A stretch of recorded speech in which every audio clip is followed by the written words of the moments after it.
एक समय की बात है। मोहन और पद्मावती नाम के दो भाई बहन रहते थे। मोहन बड़ी पढ़ाई कर कर बड़े शहर में अपने बीबी बच्चों के साथ रहता था, पर पद्मावती जिस शहर में पढ़ाई की उसी शहर के जान पहचान के एक लड़के रघु से शादी करके वहां पर बस गई। पद्मावती के पास सुंदरता के साथ साथ कई गुण थे। वो अपने पति के साथ सम्मान मेहनत करती। पद्मावती घर पे बहुत मेहनत से समोसे बनाती और उसका पति रघु उस समोसों को टोकरी में डाल के अपनी साइकिल पे रख के गांव में बेचा करता था। समोसे समोसे।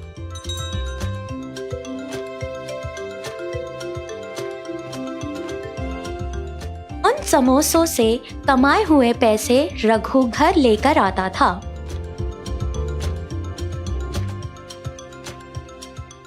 उस तरह 6 साल गुजर गए। उन 6 सालों में पद्मावती को 3 बच्चे हुए, 2 लड़की और 1 लड़का। अपने तीनों बच्चों की भविष्य को दृष्टि में रखते हुए पद्मावती और रघु बहुत मेहनत से काम किया करते थे। पद्मावती के समोसे उस गांव में बहुत मशहूर थे।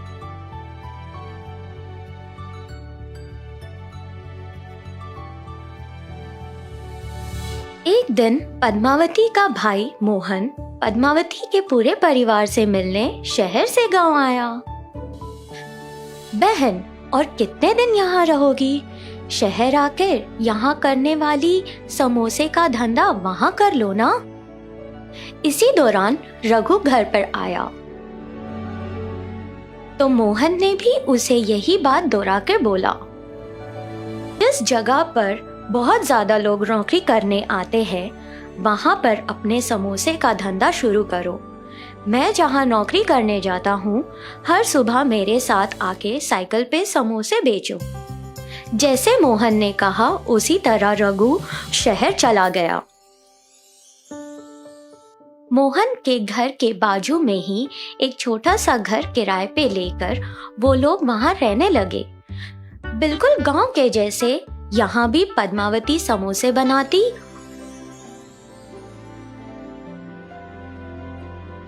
और रघु उन्हें साइकिल पर रखकर मोहन के साथ नौकरी करने के जगह जाके समोसे बेचना शुरू किया।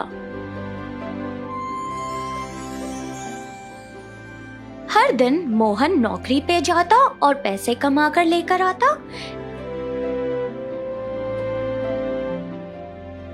वैसे ही रघु भी समोसे बेचकर हर दिन पैसे कमाकर घर लेकर आता था। पद्मावती के हाथों से बनाए हुए समोसे शहर वालों को भी बड़े स्वादिष्ट लगते थे। हर दिन रघु जितने समोसे लेकर जाता वो सारे समोसे बिक जाते। इस तरह उन बेचे हुए समोसों के पैसों से रघु ने एक छोटा सा समोसे का ठेला खरीद लिया और गरम गरम समोसे वहीं पे बनाना शुरू कर दिया। एक तरफ पद्मावती गरम गरम समोसे बनाती थी और दूसरी ही तरफ रघु उन समोसों को बेचा करता था। अब तो पहले से ज्यादा कमाई होने लगी थी। जिस तरह पद्मावती और रघु पूरी लगन से कमाई करते थे, उनकी मेहनत के वजह से जिस जगह पर वो छोटे से साइकिल से अपना धंधा शुरू किया, उसी जगह एक छोटी सी ठेला खरीदने के बाद एक बड़ा ठेला भी खरीदा और उसके बाद उन्होंने 2 लोगों को भी वहां पर काम पे रखा। इसी तरह उनके समोसे का धंधा बहुत अच्छा चला, लेकिन इतने सारे ग्राहक बढ़ गए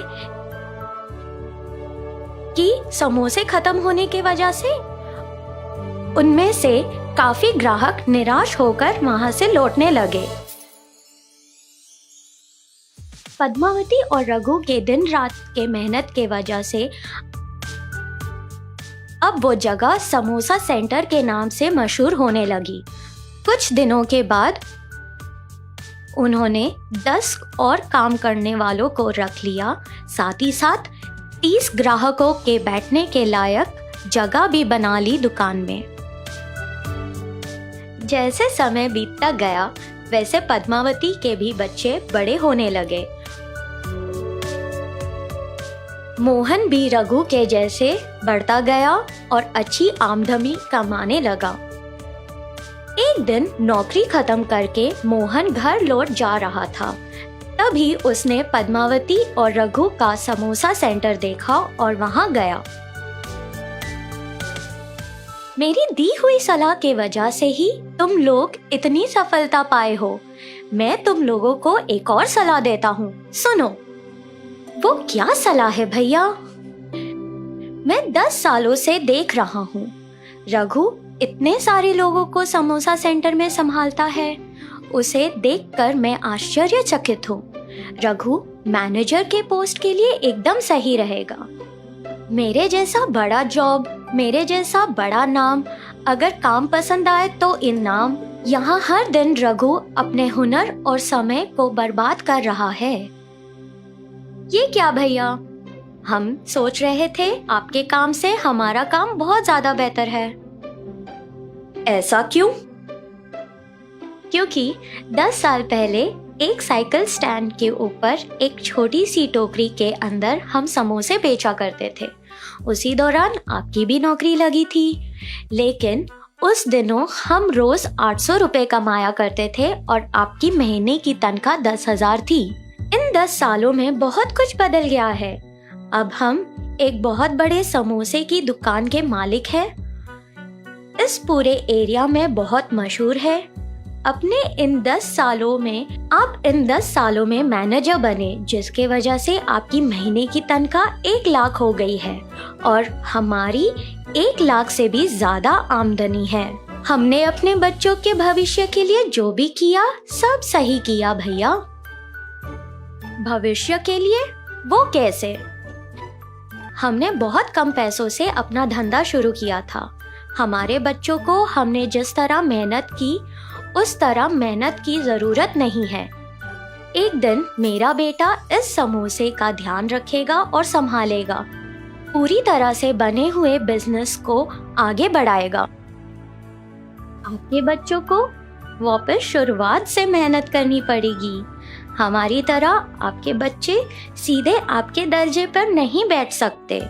आपके कंपनी के मालिक के बच्चे उस दर्जे पर बैठ सकते हैं, पर आपके बच्चे आपके दर्जे पर आते आते उन्हें बहुत मेहनत करनी पड़ेगी। अब कौन किसका हुनर और समय बर्बाद कर रहा है? इन सारी बातों को सुन के मोहन को भी लगा कि जो पद्मावती और रघु बोल रहे हैं वो एकदम सही है। वो चुपचाप सोचते हुए वहाँ से चला गया। पद्मावती और रघु ने अपने दोनों बेटियों की शादी कर दी